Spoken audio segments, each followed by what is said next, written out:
Hey team, welcome back to another episode of Ask Top, sponsored by MentorMilitary.com. Those of you who don't know me, I'm your host, Command Sergeant Major Retired Mark Garrett, and today we're going to talk about Article 15s. We have a large series coming up on Article 15s. I've been asked a lot of questions about Article 15s, the process, leader responsibilities, so that's what we're doing. The goal here is to get leaders to think critically before they recommend an Article 15, only recommend an Article 15 when it's required, when it's really necessary, and get soldiers to understand the entire process and how to prepare for a hearing, how to get the best results, what to expect. So before we get started, please reach down, hit that subscribe button, give us a share, give us a like, leave a comment. Tell us what you think about this episode or something you'd like us to have on another episode. So let's go ahead and get after it. So this is what to do with an Article 15, or how the Article 15 process works during the Article 15. What do I mean by the word during? Well, let's say that's about 10 minutes, 15 minutes before you actually go into the commander's office, up through the entire process that happens in the commander's office. And these are the things that leaders need to be thinking about, soldiers need to be thinking about, the way they carry themselves. Before you start, the leader ought to be sitting down talking to the soldier saying, hey, look, when you go in there, carry yourself well, be professional, tell the truth, accept responsibility, accountability, those type things. Because that's really important, how you carry yourself and whether you accept responsibility for what you did wrong. It means a lot to senior leaders when they see you have grown. So let's get after it.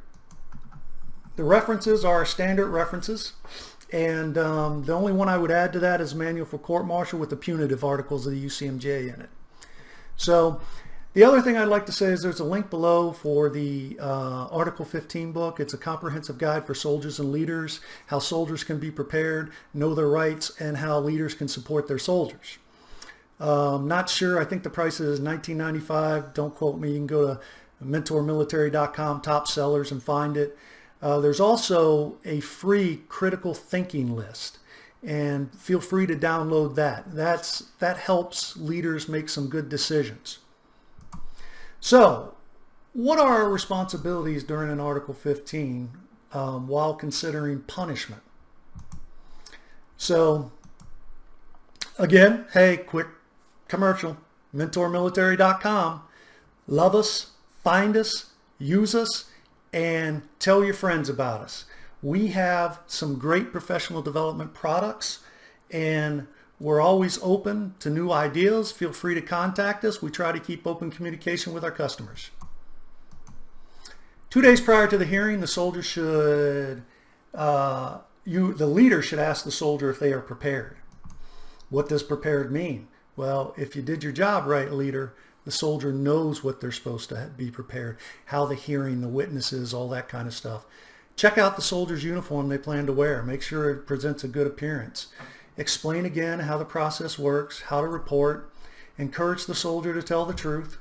Encourage the soldier to accept responsibility for anything they've done wrong. You've heard me say that. Accept punishment, if any, in a professional manner. Don't go around moping. Don't go around talking crap about the chain of command. Accept it and deal with it.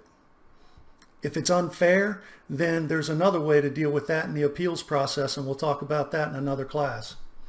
So 1 day prior to the hearing, are the soldiers' witnesses ready? Are there any issues with witnesses? Is their spokesperson ready if they have one? Does the soldier have everything they need to present their case? Will any special requirements be needed? Are there going to be a requirement for a phone conference, video conference, anything they need to present their case? Does the hearing need to be delayed because witnesses can't be there or a key piece of evidence is missing? If so, advocate for the soldier and try and get the date pushed back. Hey, follow us on Facebook at Ask Top and Mentor Military. Subscribe to us at Mentor Military YouTube. And I've already said, check us out at the retail store. So you're in the commander's office. What next? As a leader, present the facts. Don't be emotional when the commander asks you for your side of the story, why you made the recommendation. Be able to adequately defend your position. If you've looked through this, thought critically, removed your emotions and your bias, and thought of unintended consequences, you should be able to articulate your position well. If you haven't done your homework, you're going to find yourself stumbling, and the commander might be questioning why the soldier's standing before him. As a leader, your recommendation for punishment, you need to be able to tell them why it's appropriate, why something else smaller is not appropriate. It's only a recommendation, and that's what you got to keep in mind. The commander can impose any punishment allowed under the UCMJ. So understand the unintended consequences before you recommend in Article 15. You may go in and say, hey, sir, I just want a 7-day extra duty. He may turn around and say, he or she may turn around and say, well, that's nice. Reduction in grade, 7 days pay, 14 days extra duty, and 14 days restriction. Not your intent? You should have thought about it. Make sure your recommendation is appropriate. So you don't want to go in and let's say there's a serious offense. Let's say it's shoplifting or DUI, and it's a sergeant. And the commander wants to know what type punishment they should get. And for the DUI with the sergeant, you say, well, sir, I think he just deserves a slap on the wrist, suspended bust, and 45 days extra duty. Generally, that's probably not enough because it's such a serious offense and the individual is in a key leadership position. There could be extenuating circumstances where that might be okay. But the last thing you want to do is make a recommendation in which the commander loses respect for you and you lose credibility with the commander. I'll give you an example.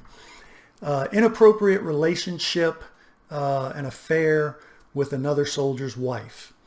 While adultery is no longer punishable under the UCMJ, let's say inappropriate relationship is. And this is a sergeant having an affair with a specialist wife. And the outcome is you just recommend a suspended bust, 45 days extra duty, and 1 month's pay suspended. Do you think that's enough? I mean, there may be some extenuating circumstances. Each case has to stand on its own merit. But make sure whatever you recommend is appropriate given the facts of the case.